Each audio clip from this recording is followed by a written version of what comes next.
ಸ್ನೇಹಿತರೆ, ತೋಟ ಅಂತಂದ್ಮೇಲೆ ಒಂದಲ್ಲ ಒಂದು ಹಲಸಿನ ಮರ ಇದ್ದೇ ಇರುತ್ತೆ. ಅದೇ ಹಲಸಿನ ಹಣ್ಣನ್ನ ನೀವು ಡೈರೆಕ್ಟ್ ಆಗಿ ಮಾರುಕಟ್ಟೆಗೆ ಸೇಲ್ ಮಾಡಿದ್ರಿ ಅಂತಂದ್ರೆ ಅಬ್ಬಬ್ಬ ಅಂತಂದ್ರೆ ಒಂದು 200 ರಿಂದ 300 ರೂಪಾಯಿ ಸಿಗ್ಬೋದು. ಆದ್ರೆ ನಾನು ಹೇಳುವಂತ ಈ ಐಡಿಯಾ ನಾವು ಫಾಲೋ ಮಾಡಿದ್ರೆ 1 ಲಕ್ಷ ತನಕ ನೀವು ಪ್ರಾಫಿಟ್ ಅನ್ನ ಮಾಡಬಹುದು.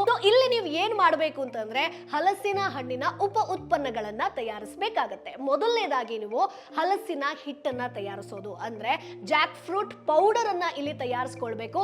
ಇದನ್ನ ಪ್ಯಾಕ್ ಮಾಡಿ ಸೇಲ್ ಮಾಡೋ ಮುಖಾಂತರ ಒಳ್ಳೆ ಲಾಭವನ್ನ ಮಾಡಬಹುದು. ಮೇಜರ್ ಆಗಿ ಫಿಟ್ನೆಸ್ ಫ್ರೀಕ್ ಗಳಾಗಿರ್ಬೋದು ಅಥವಾ ಯಾರು ಡಯಟ್ ಅನ್ನ ಫಾಲೋ ಮಾಡ್ತಾರೆ, ಡಯಾಬಿಟಿಸ್ ಯಾರಿಗಿದೆ ಅವರು ಇದನ್ನ ಹೆಚ್ಚಾಗಿ ಸೇವಿಸ್ತಾರೆ. ಇನ್ನು ಎರಡನೇದಾಗಿ ready to cook jackfruit meat. Jackfruit biryani ಮಾಡೋರ್ಗಾಗಿರ್ಬೋದು, ಜಾಕ್ ಫ್ರೂಟ್ ಗ್ರೇವಿ ಅಥವಾ ಸಾಂಬಾರನ್ನ ತಯಾರಿಸೋರಿಗೆ ಮಸಾಲ ಅಂತೂ ಬೇಕೇ ಬೇಕಾಗತ್ತೆ. ಅದನ್ನೇ ನೀವು ತಯಾರಿಸ್ಕೊಟ್ರಿ ಅಂತಂದ್ರೆ ಇದರಿಂದ ಒಳ್ಳೆ ಲಾಭ ಮಾಡಬಹುದು. ಇನ್ನು ಮೂರನೇದಾಗಿ ಸಿಕ್ಕಾಪಟ್ಟೆ ಬೇಡಿಕೆ ಇರುವಂತ ಹಲಸಿನ ಚಿಪ್ಸ್. ಇಲ್ಲಿ ನೀವು ಸ್ವೀಟ್ ಹಾಗೆ ಸ್ಪೈಸಿ ಎರಡನ್ನ ಕೂಡ ಕನ್ಸಿಡರ್ ಮಾಡ್ಕೊಳ್ಬಹುದು.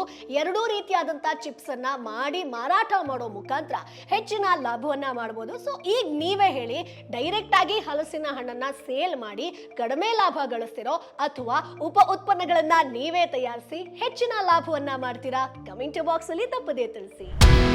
Boss Vala, B the boss.